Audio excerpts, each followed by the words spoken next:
you've reached. Leave your name and number, and I'll get back to you as soon as possible. Hey, it's Michael Baran with Raptor Rescue. We are coming to get that Peregrine Falcon, and we'll be there in 19 minutes. So if you need to talk to me, call me on my cell phone at 314-604-4377. A lot of people that don't trap very often, they make the mistake of thinking or telling themselves that it's caught, and then they approach the trap too soon, and then the bird flies off, and then all of a sudden now the bird is spooked of the trap. And so if they are on the trap but not caught, and you rush the trap and you bounce the bird off the trap, what ends up happening is the hawk is like, he becomes conditioned, and it scares him, it traumatizes him for a moment.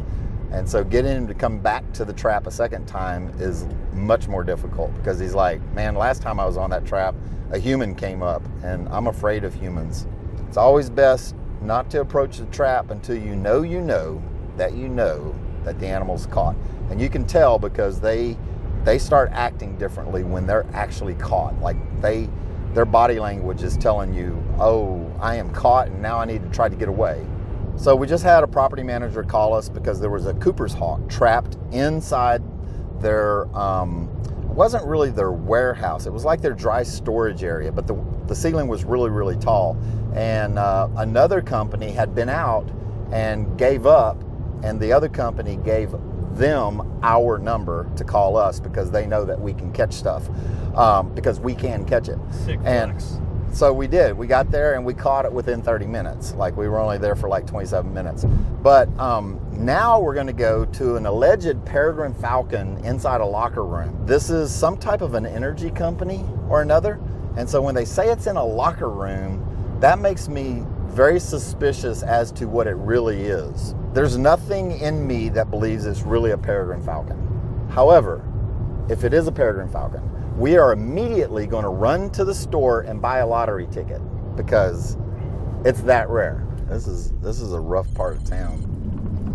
Welcome to downtown St. Louis. This is where we keep our dead bodies.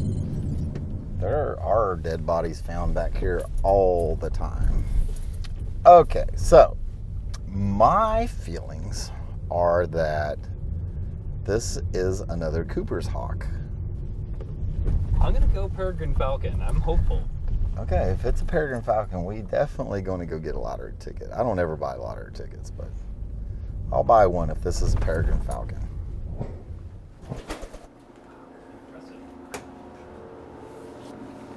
Oh, there he is. I win. Cooper's hawk? Cooper's hawk. Yeah. So we're going to try to net him. How long has he been in here? Do you know? It can't be more than 3 or 4 hours. Oh, okay. I And then so we have a trap, but it only works if the animal's hungry, okay? Because it's got some live gerbils in it. They can't get it, but they sit there and they try to get it, but they can't. We'll see if it's dehydrated, if it's hurt. If it's not, then we'll just take it outside and turn it loose. But once it's traumatized like this, it will not come back inside this. But let me grab my big net real quick. So this bird is an accipiter. It's a Cooper's hawk. And they're very, very quick. Like, so very quick. Like it. kind of noticed that flying back and forth over my head. Oh man, it's amazing. So typically, what I do is I'll go in and get a pattern on it, and see if I can't figure out a flight pattern, and then basically you stick the net in front of its flight path. He's been going from this diagonal corner to the mid-room here. It's an adult male.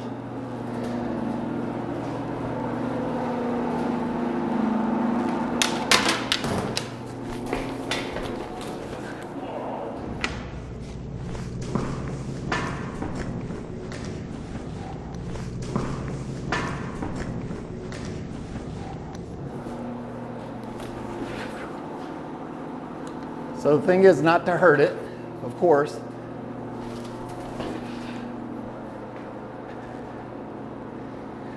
I should be a hockey player, right?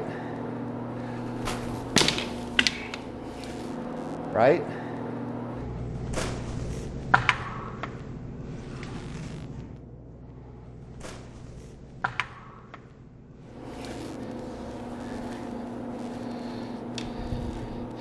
And just so you know, I timed that perfectly and only slammed it because I saw that its wings was tucked. But this is an adult male Cooper's hawk. See how much different it is than the juvenile that we just caught?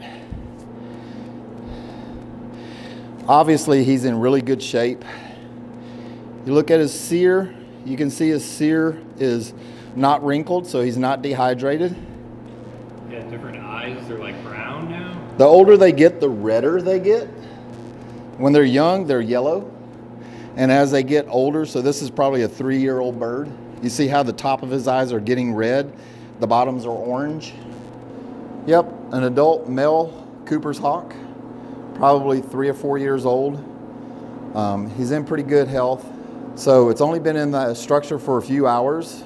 It's going to be perfectly okay. Its keel is fat, so he's been eating really well. So we'll just take this little guy outside and turn him loose.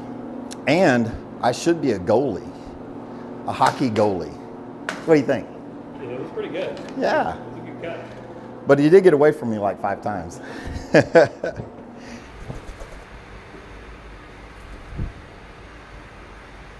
He gone.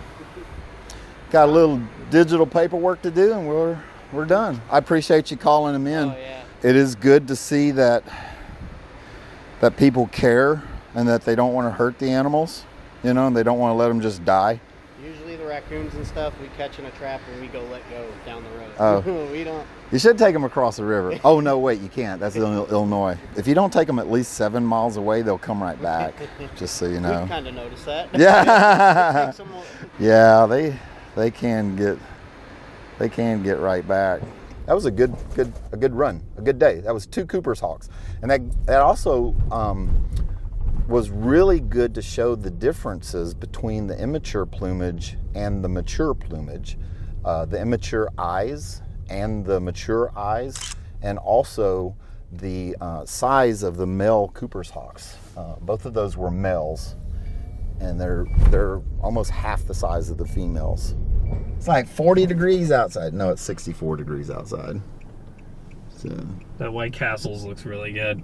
Yeah, but you know, I find that White Castle isn't nearly as good when you're not drunk at 3 o'clock in the morning. I mean, that's definitely a true fact of life. They were the first national chain to introduce the Impossible meat into their restaurants. Really? Yeah, so they have Impossible sliders if you're looking for an alternative to a meat solution. And what's really cool about those is not that I'm a vegetarian, but they don't give you the same level of farts as the regular sliders do. Good to know.